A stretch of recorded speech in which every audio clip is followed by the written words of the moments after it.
Welcome to MapRay YouTube News. Bharatiya Janata പാർട്ടിയുടെ നിലപാട് എന്നുള്ളത് വളരെ കൃത്യമായി തന്നെ ഞാൻ പറഞ്ഞു കഴിഞ്ഞു. രാഹുൽ മാങ്കൂട്ടത്തിനോടൊപ്പം വേദി പങ്കിടുകയോ അദ്ദേഹത്തോടൊപ്പം പരിപാടികളിൽ പങ്കെടുക്കുകയോ പൊതുപരിപാടികളിൽ പങ്കെടുക്കുകയോ ചെയ്യരുത് എന്നതാണ് ഓരോ പാർട്ടി പ്രവർത്തകനിൽ നിന്നും പാർട്ടി പ്രതീക്ഷിക്കുന്നത്.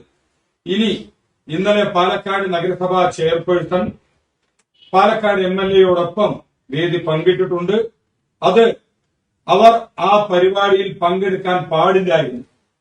പാർട്ടിയുടെ പ്രവർത്തകൻ എന്ന നിലയിൽ പാർട്ടി തീരുമാനത്തോടൊപ്പം നിന്നുകൊണ്ട് രാഹുൽ മാങ്കൂട്ടത്തിനോടൊപ്പം അവർ ഇന്നലെ പാലക്കാട് നടന്ന പരിപാടിയിൽ പങ്കെടുക്കാൻ പാടില്ലായിരുന്നു.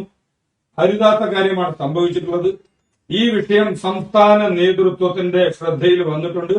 സംസ്ഥാന നേതൃത്വം എന്താണ് അതിനകത്ത് തീരുമാനമെടുക്കേണ്ടത് എന്നതിനെ സംബന്ധിച്ച് വരും ദിവസങ്ങളിൽ വളരെ വ്യക്തമായ രീതിയിൽ തന്നെ വിശദീകരണം നൽകും.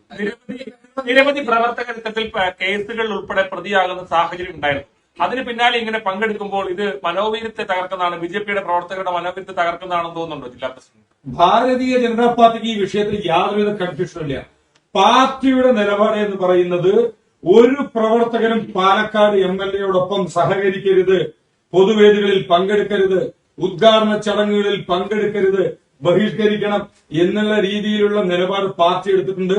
അച്ചടക്കമുള്ള മുഴുവൻ പാർട്ടി പ്രവർത്തകരും ആ തീരുമാനത്തെ സ്വാഗതം ചെയ്തിട്ടുണ്ട്. പിന്നെ ഞാൻ ഇന്നലത്തെ വിഷയത്തിൽ പറഞ്ഞു, അതിനകത്ത് നടക്കാൻ പാടില്ലാത്തതാണ് നടന്നിട്ടുള്ളത്. അതിനെ സംബന്ധിച്ച് സംസ്ഥാന നേതൃത്വത്തിന് ഇതുമായി ബന്ധപ്പെട്ട ഈ വിഷയത്തിൽ ഇതുമായി ബന്ധപ്പെട്ടിട്ടുള്ള ഇൻഫർമേഷൻ കിട്ടിയിട്ടുണ്ട്. പാർട്ടിയുടെ സ്റ്റേറ്റ് ലീഡർഷിപ്പ് വളരെ കൃത്യമായ വിശദീകരണം ജില്ലാ നേതൃത്വം ഈ വിഷയം സംസ്ഥാന അധ്യക്ഷൻ ഉൾപ്പെടെയുള്ള സംസ്ഥാന നേതൃത്വത്തിന്റെ ശ്രദ്ധയിൽപ്പെടുത്തിയിട്ടുണ്ട്. അവർ ഉടനടി തന്നെ ഇതിൽ മറുപടി തരും. പിന്നെ ഇതിനകത്ത് ചോദിക്കേണ്ടതായിട്ടുള്ള നിരവധി ചോദ്യങ്ങളുണ്ട്. കോൺഗ്രസ് പാർട്ടിയുടെ നിരവധി കൌൺസിലർമാർ, നേതാക്കന്മാർ ഉൾപ്പെടെയുള്ള ആളുകൾ രാഹുലിനോടൊപ്പം കഴിഞ്ഞ ഇത്രയും ദിവസങ്ങളിലെ എത്ര പരിപാടികളിലാണ് പങ്കെടുത്തുകൊണ്ടിരിക്കുന്നത്?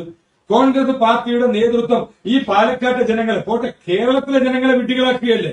ഈ കേരളത്തിലെ ജനങ്ങളോട് മുൻപിൽ നിന്നുകൊണ്ട് പ്രതിപക്ഷ നേതാവ് വളരെ വിശദമായി തന്നെ പറഞ്ഞു, ഞങ്ങള് കൂട്ടായി എടുത്ത തീരുമാനത്തിന്റെ അടിസ്ഥാനത്തിലാണ് അദ്ദേഹത്തെ പാർട്ടിയിൽ നിന്ന് പ്രാഥമിക അംഗത്തിൽ നിന്ന് പുറത്താക്കിയെന്ന് പറഞ്ഞു. പക്ഷെ അതേ കോൺഗ്രസ് പാർട്ടിയുടെ നിരവധി നേതാക്കന്മാരെ, കോൺഗ്രസ് പാർട്ടിയുടെ ജനപ്രതിനിധികൾ അദ്ദേഹത്തോടൊപ്പം പരിപാടിയിൽ പങ്കെടുക്കുന്നുണ്ട്. അപ്പൊ പാർട്ടി ഇവിടുത്തെ ജനങ്ങളെ വിഡ്ഢികളാക്കുകയല്ലേ ചെയ്യുന്നത്? കോൺഗ്രസ് പാർട്ടിയുടെ ഏതെങ്കിലും നേതൃത്വം വന്നുകൊണ്ട് ആ പ്രവർത്തകർ ചെയ്തത് തെറ്റാണ് എന്ന് പറയുവാനായിട്ട് ഇതുവരെയായിട്ട് തയ്യാറായിട്ടുണ്ട്. അങ്ങനെയാണെങ്കിൽ നിങ്ങൾ ഈ ചെയർപേഴ്സൺ ചെയ്തിട്ടുള്ളത് നിങ്ങളുടെ പാർട്ടി പ്രവർത്തകരോടുള്ള ഒരു നീതികൾ തന്നെ. അല്ല, ഞാൻ വളരെ വിശദമായി തന്നെ പറഞ്ഞല്ലോ, അവർ പങ്കെടുക്കാൻ പാടില്ലായിരുന്നു. ആ പരിപാടിയിൽ ചെയർപേഴ്സൺ പങ്കെടുക്കാൻ പാടില്ലായിരുന്നു.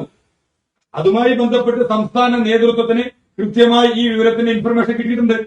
ഈ വിഷയവുമായി ബന്ധപ്പെട്ട് ജില്ലയിൽ നടപടി സ്വീകരിക്കാൻ പറ്റാത്ത സാഹചര്യമുണ്ട്. സംസ്ഥാന നേതൃത്വം തന്നെ ഇടപെടേണ്ട ഒരു സാഹചര്യം ഉണ്ടോ ഇതിൽ? അല്ല, ജില്ലയിൽ ഈ വിഷയം നമ്മുടെ പാർട്ടിയെ സംബന്ധിച്ചിടത്തോളം ഓരോ വിഷയങ്ങൾ വരുന്ന സമയത്ത് അത് വിവിധങ്ങളായ പ്ലാറ്റ്ഫോമുകളിൽ ചർച്ച നടക്കേണ്ട വിഷയങ്ങളുണ്ട്. ഈ പാർട്ടിക്ക് പാർട്ടിയുടേതായ സംഘടനാ സംവിധാനങ്ങളുണ്ട്. പിന്നെ ഏതെങ്കിലും ആരെങ്കിലും എവിടെയെങ്കിലും നിന്ന് പറയേണ്ട രീതിയല്ല ഭാരതീയ ജനതാ പാർട്ടിയിലുള്ളത്. ജില്ലാ നേതൃത്വം അതുപോലെ തന്നെ നഗരസഭ ഐക്യമില്ലേ? കാരണം നിങ്ങൾ ഇത്തരത്തിലൊരു നിലപാട് അറിയിച്ചിട്ടും പിന്നീട് അവർ ഈ പരിപാടിയിൽ പങ്കെടുക്കുക എന്ന് പറയുന്നത് അതൊരു ഐക്യമില്ലായ്മന്റെ ഒരു സ്വഭാവം. പാർട്ടി നഗരസഭയും ഐക്യമില്ല എന്ന് നിങ്ങൾ ഏതിന്റെ അടിസ്ഥാനത്തിലാണ് പറയുന്നത്?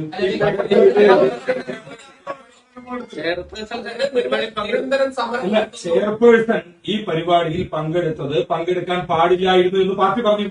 ഇതേ നിലപാട് തന്നെയാണുള്ളത്. അതുമായി ബന്ധപ്പെട്ടുകൊണ്ട് അവര് ഇതിനെക്കുറിച്ച് വിശദമായ വിശദീകരണം സംസ്ഥാന നേതൃത്വത്തിന് നൽകി. സംസ്ഥാന നേതൃത്വം ഉചിതമായ നടപടിയെടുക്കും. Thank you.